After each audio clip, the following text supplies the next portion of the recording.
Hello দিয়া kitchen, আজ চলে আসছি রান্নাঘরেতে। সবাই আবদার করেছে আজ আমার হাতে রান্না কাটে সোয়াবিন তরকারি, তাই দেরি না করে আমি বসিয়ে দিয়েছি সোয়াবিন তরকারি। তো আমি আলু চুরিয়ে এখানে সিদ্ধতে বসিয়ে দিয়েছি, আপনারা দেখেন।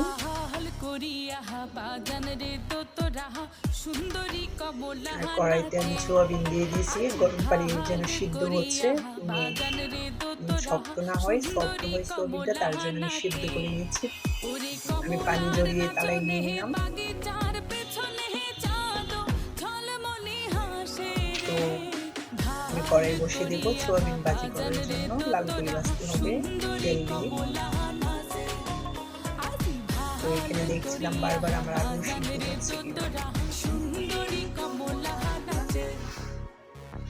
তো রান্না করার জন্য যে আমরা মশলাটা ইউজ করি, সব মশলা দিই না। তো এটা যে মশলাটা ইউজ করব, আমরা এই প্যাকটা এখন তৈরি করব, আপনারা দেখেন। তো আমি মশলা প্যাক করার জন্য একটা প্লেট নিয়ে নিলাম।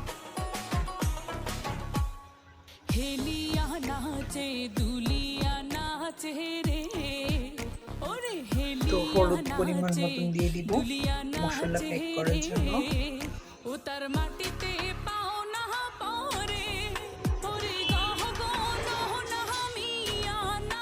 ধনিয়া গুঁড়ো দিয়ে দিয়েছি পরিমাণ মতো।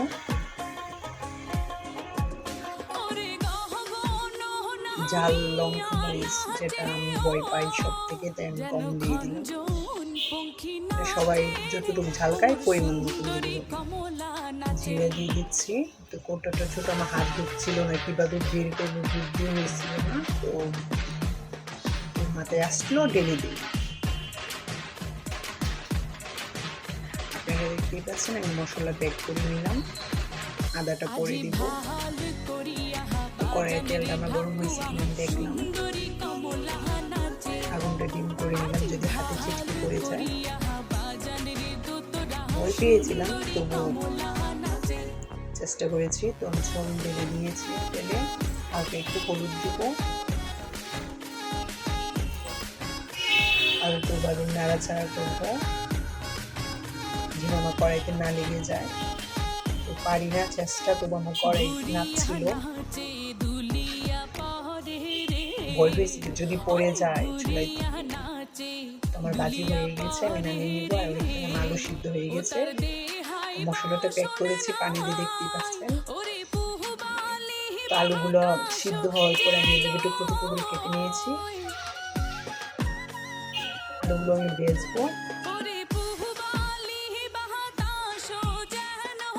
তো এখানে আমি দারুচিনি এলাচি রেখেছি, তরকারি শেষে আমি এটা প্লেন করে দিয়ে দিব।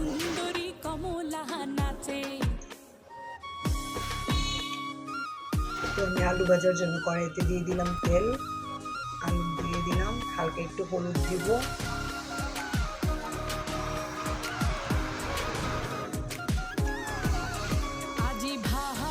মায়ের কাছ থেকে রান্না শেখা, তো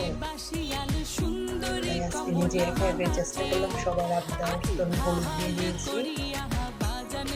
এখন আমি কমতি দিয়ে নাড়াচাড়া করবো ভাজার জন্য, যেন পুড়ে না যায়। তো আমার ভাজি হয়ে গেছে,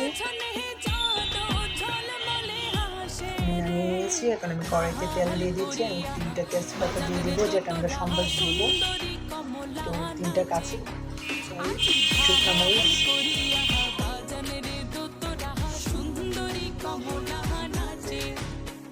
ভেজে নিচ্ছি যেন পুড়ে না যায়। তো আমি জিরা দিয়ে দিচ্ছি, সম্বাস যেটা আমরা বলি।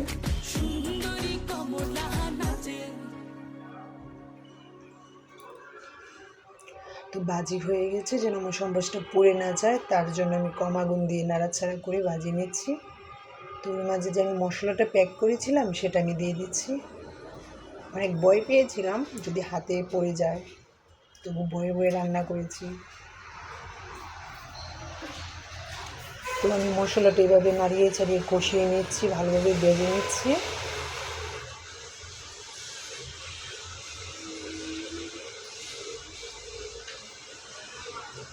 মশলা কষানো হয়ে গেছে, আমি যে ভাজি জন্য রেখেছি সয়াবিন আলু, ওইগুলো আমি এখন দিয়ে দিব। তো তার মাঝে আমার আদা দেওয়ার বাকি ছিল, আমি আদা দিয়ে দিচ্ছি।